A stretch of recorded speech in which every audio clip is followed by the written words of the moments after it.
the second before the Rocket claimed it. So it's one apiece as we join them in frame 3. Steve at the table, leading by 8 points. Let's join Willie Thorne and John Virgo. Might be one of those you just have to risk playing it very, very hard and hope you leave plenty of distance between cue ball and object ball. Playing it slow is risky. Slow has decided he could push this right over the hole. And that's what he's done. Yeah, didn't understand that, and obviously Steve thought he could knock the red to the top cushion, but you were right with it.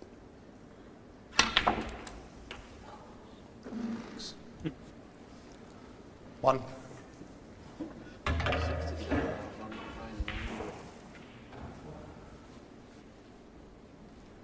Can just about dig into this to check it up. Checked it up too much, in fact. Now, whenever you're cutting into a blind pocket, you've got to be a little bit careful, because if they catch the near jaw, they don't go in. So you can play it slow around the back of the pink, get on green, brown or blue. Yeah, points are level at the moment. Well, he didn't really want the kiss on the pink. Just makes it a little bit awkward now. Because the most important thing now is to get good position on the most awkward colour, and that's the yellow.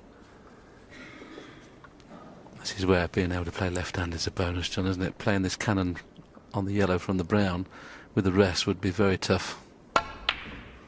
Mind you, he missed that by Where's the brown going? Well, the brown's gone in, but he may have snookered himself here. Steve's having a look. He may be so far in the jaws he can't get through to the yellow. Bit of good luck, bit of bad luck. You can obviously get past the knuckle, but this yellow's tough if he's taking the pot on. Oh, wonderful. Absolutely wonderful.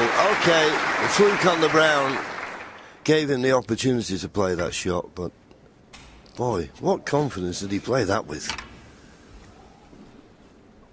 Well, from playing the shot on the brown that looked, no reason to play it at that pace, he just, like you rightly say, John, played one of the best pots on the yellow I've ever seen. I mean, this is just awesome. But off a fluke. Don't like them when they win a frame off a fluke.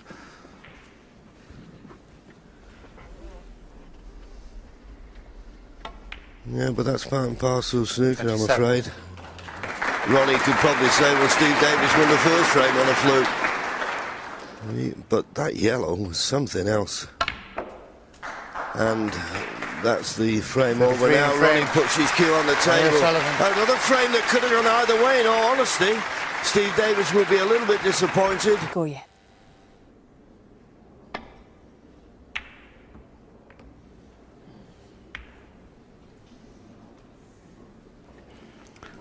The blue's always been there when it's on its spot, and he'll be very disappointed to have caught the blue on the way back there. It's amazing that you've got all that space. Why did whoever invented this game, how did they know where to put the balls, the ball colours and the blue? They always kiss them, don't you?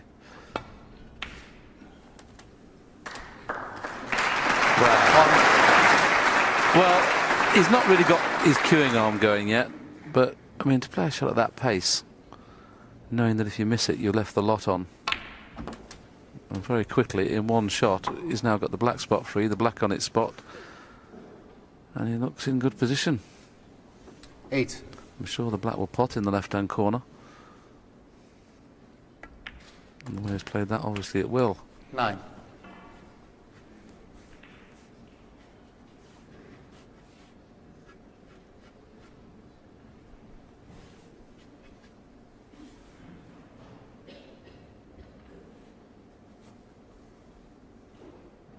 Would I'd just love to be a little bit higher so it's straightforward to play the little cannon. The fact that he was a little bit low on that black meant that he had to risk just freeing the black spot and going on red. I think he's a bit betwixt and between here, so he won't be getting on the black here.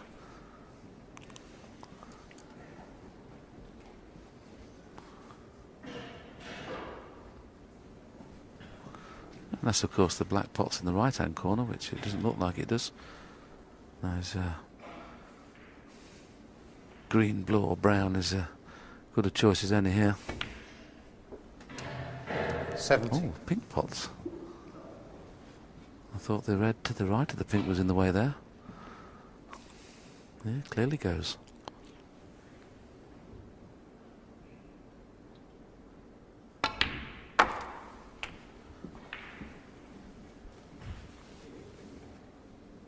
$23.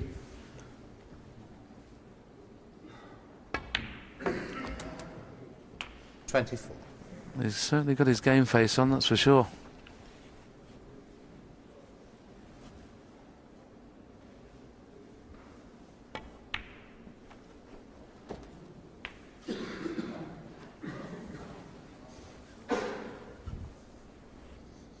$31.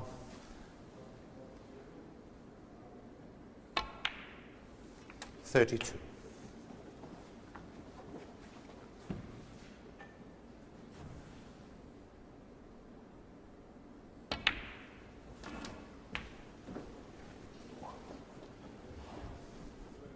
$39.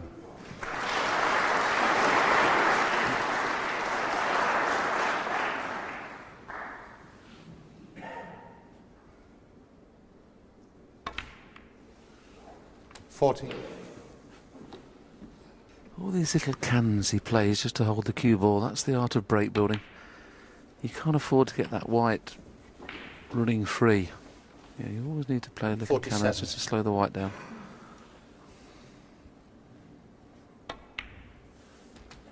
$48. It's very close now to taking a 3-1 interval lead.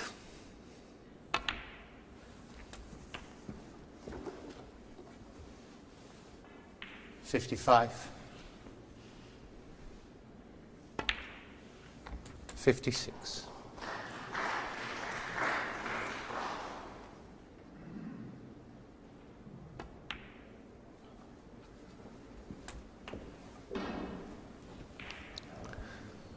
$63.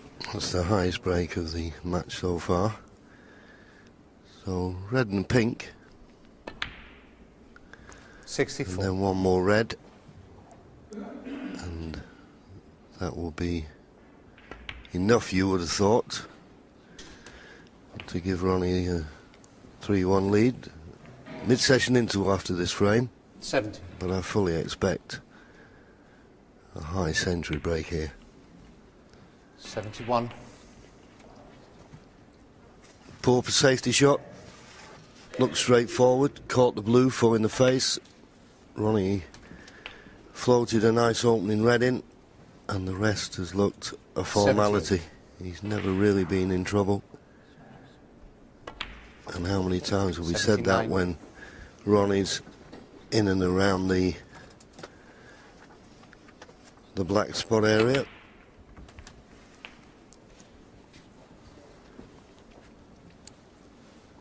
$86. 87. Just played a little bit lax. He's not perfect on the black, but he knows the people would love to see a century, and I'm certain he'll give it that extra concentration to get one. Highest break in the tournament so far is a 140, which was by Matthew Stevens 95. last evening. Good to see Matthew Stevens back in the top 16. Well, he's just awesome, isn't he, around the balls, Ronnie? Amazing enough, that's his 102. 659th competitive century. Catching up with Stephen Hendry very, very quickly. 103. When you think Steve Davis is down at 326, and he was one of the game's greatest break builders, just shows you how good a break builder Ronnie O'Sullivan is. And you mentioned Matthew Stevens. I had the pleasure of commentating him last night, and he looked 110. almost back to his best. He had breaks of 136 and 140. 111.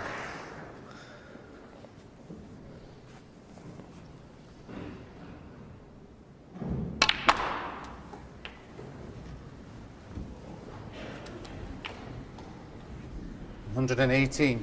I did play for it in the middle, but he's got on it in the middle.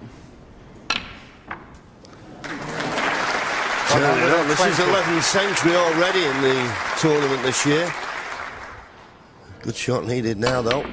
Oh, well. Do you want one? You got 123. Oh, how can you play like this when it means trying to make the highest break of the tournament? Just played exhibition snooker there, Ronnie. He struggled a bit earlier on. The safety was very good from both players, but in the end, Ronnie O'Sullivan slows his clash with the break of 1-2-3 to go into the interval, leading 3-1. Break of 97 and the 6th frame 2 to go 5-1 up, beginning to run away with it now, and needs just one more frame to go into the second round. O'Sullivan 53 points to 6 up in this one. Now Ronnie trying to play the pot cushion first. And he has. And he's going to be on the blue. One. So that last shot will definitely be Steve's last, you would have thought. We saw Stephen Hendry go out yesterday. He was a 5-time winner of this championship. Steve Davis still holds the record as a 6-time winner. 7. Ronnie O'Sullivan, who looks as though could be the man to better that, having already won it 4 times. The first tournament Ronnie ever won, wasn't it? 14. At the ripe old age, I think he was 17 at the time. 15. But fair play to Ronnie, he's done everything here. He's competed with Steve in every aspect of the game. And of course, as we suspected,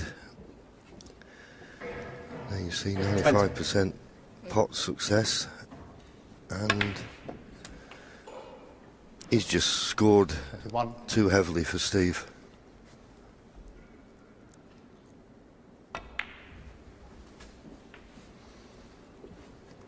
Yeah, Steve has not managed to break above 30 since the 3rd frame, and that's been the difference. As you saw with that safety stat, he's matched him in 27. most departments, apart from the break building.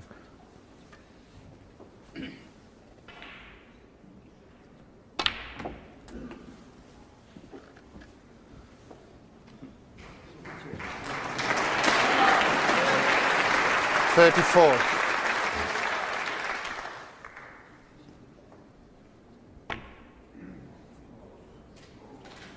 35.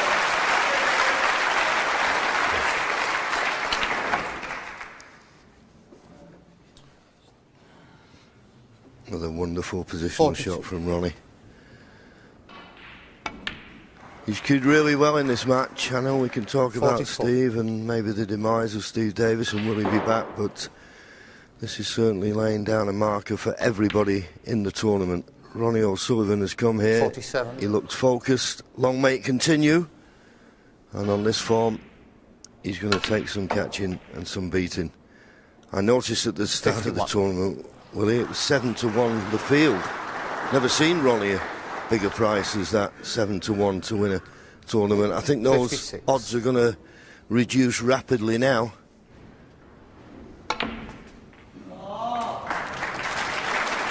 Not 62, bothered about the black, shakes hands with Steve Davis, and I'm certain Steve says very well played, best of luck in the tournament. Ronnie